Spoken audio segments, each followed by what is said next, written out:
6 minutes to 6. Set the clock over the information booth in New York's Grand Central Station. The tall young army officer lifted his sunburned face and narrowed his eyes to note the exact time. His heart was pounding with a beat that choked him. In 6 minutes, he would see the woman who had filled such a special place in his life for the past 18 months.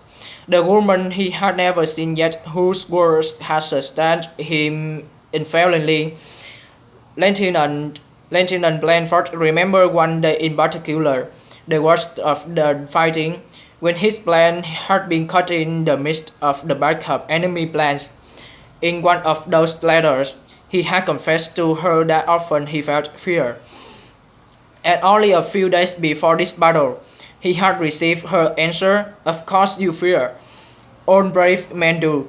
Next time you doubt yourself, I want to you I want to I want you to hear my voice reciting to you. Yeah, though I walk through the valley of death, I shall fear no evil, for the art with me." He had remembered that and it renewed his strength. He was going to hear her voice now. 4 minutes to 6. A girl passed closer to him, and Lieutenant Blandford started. She was wearing a flower, but it was not the little red rose they had agreed upon. Besides, this girl was only about 18, and Hollis Maynard and had told him she was 30. What a feast!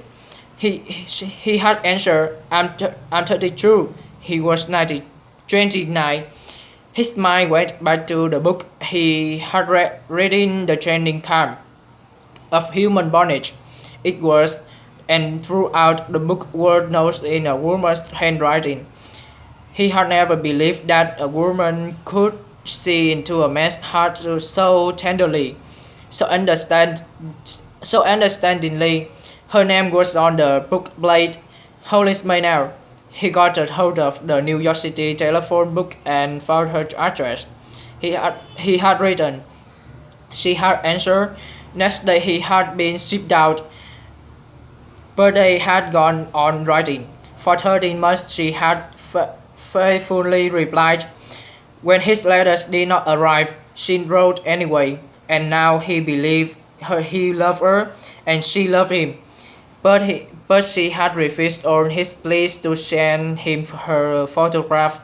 She had explained, "If your feeling for me had reality, when I look like would matter, suppose I'm beautiful. I always be haunted that you had been taking a chance on just that, and that kind of love would disgust me. Suppose that I'm plain, and you must admit that this is more likely. Then I always feared that you were only going on writing because you were lonely and had no one else. No, don't ask for my picture. When you come to New York, you shall see me, and then you shall make your own decisions." 1 minute to 6. He flipped the page of the book he held. Then Lieutenant Blandford had leaped. A young woman was coming toward him. Her figure was long and slim. Her blonde hair played back in curls from delicate ears. Her eyes were blue as flowers. Her lips and chin had a gentle firmness. In her pale green suit, she was like springtime come alive. He started toward her, forgetting to notice that she was wearing no rose, and as he moved, a small, provocative smile curved her lips. "Go in my way, soldier," she murmured. He made one step closer to her, then he saw Hollis Maynard. She was standing almost directly behind the girl. The woman was past 40, her green hair tucked under the undergrown hat. She was more than plump. Her thick ankle feet were thrust into low-heeled shoes, but she wore a red rose on her rumble coat. The girl in the green suit was walking quickly away, Blandford felt as though he were being split in two.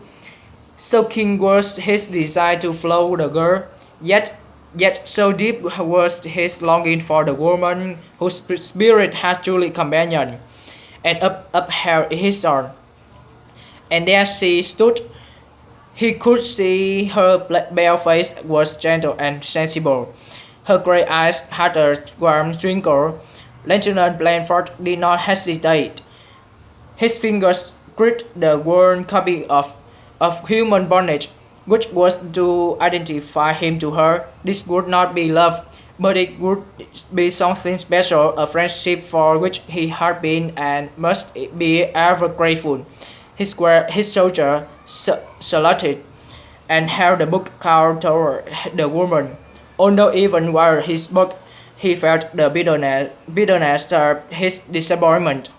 I'm Lieutenant Blandford, and you're Miss May now. I'm so glad you could meet me. May I take you to dinner? The woman's face broadened in a tolerant smile. I don't know what this is all about, son, she answered. That young lady in the green suit.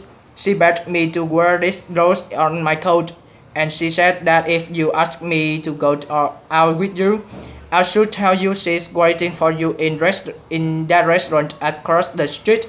She said it was some kind of jest.